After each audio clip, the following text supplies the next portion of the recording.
Welcome back to Turning Point International. Our special guest is the Honorable Prime Minister of Antigua and Barbuda, Gaston Brown. Thank you so much for staying with us. Pleasure. Now, earlier on, you just gave us a snapshot of your growing up and some of the challenges and some of the victories, of course. Here you are the first citizen of Antigua and Barbuda, possibly one of the youngest when you took office. Looking back at a speech you gave at the United Nations where you talked about being possibly the youngest and one of the smallest nations, but you were punching above your weight because you were grappling with some real big issues with the United States of America.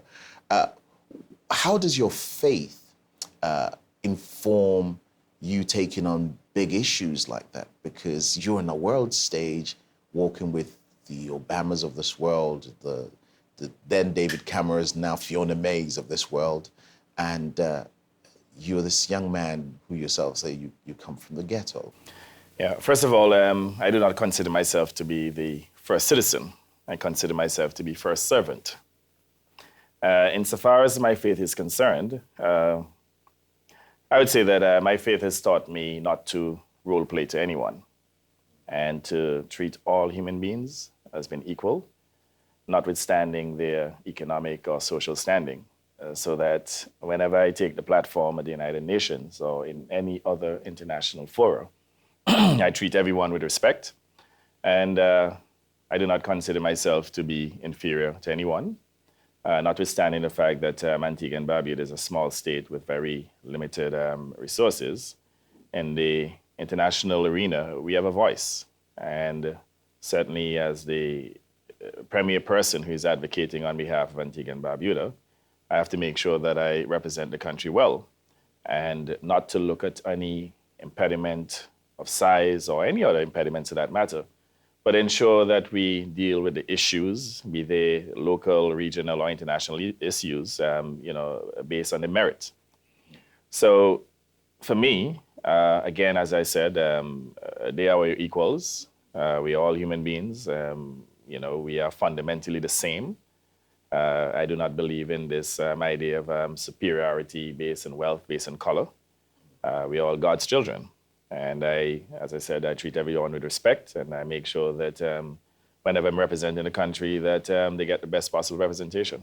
Now, when you yourself deal with criticisms that you have to, because I'm sure there's a whole load of people who know how to do your job better than you do, and they must let you know every now and then.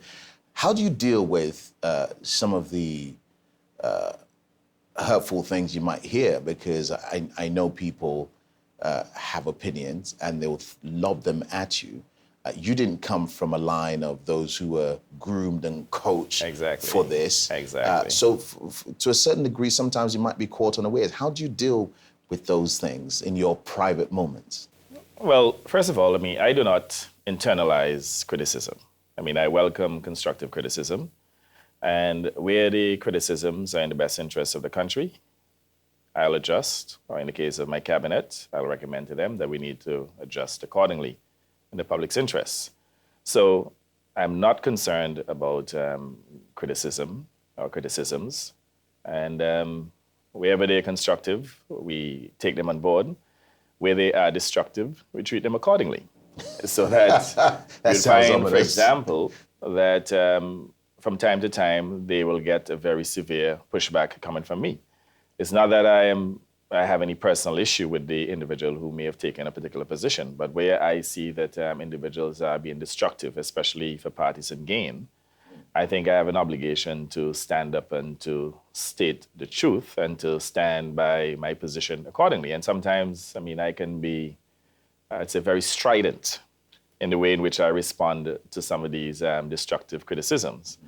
There's some people who may probably think that because of the stridency that I'm taking the issues personal, but I never take these issues personal, to the extent that there are individuals who have been extremely critical of myself and my political institution, who have subsequently been embraced as members because it's never personal.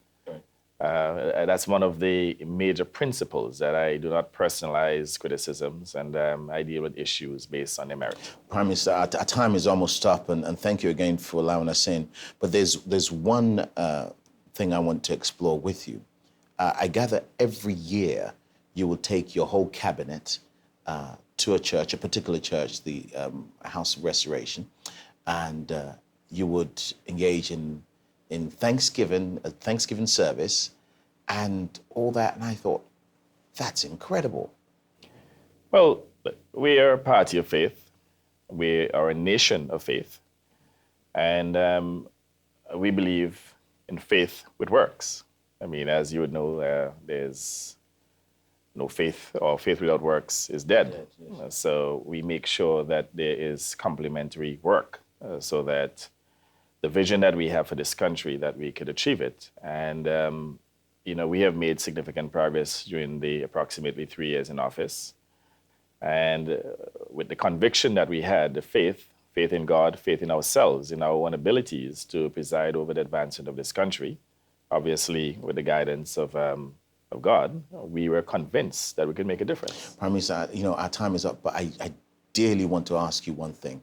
There's a young man watching whose life doesn't reflect the vision he sees for himself, a young lady who's probably fallen pregnant and thought this is the end, a family who've going through extreme brokenness, and all they can see is the pain that faces them at that point. You've been in and you've come out.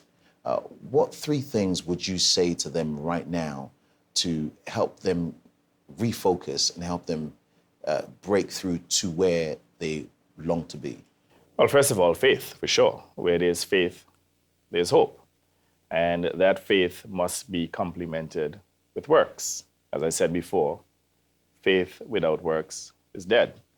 And between faith and works, and if I would just emphasize here, hard work, as well as a positive attitude, as well as resilience, I think that those are principles that could help one out of literally any difficulty. So my message to those individuals would be to remain faithful, not only to themselves, to God, to practice good habits, to work hard, and to be positive in the outlook. Prime Minister, thank you so much for having us in your offices and sharing with us on Turning Point International. A pleasure.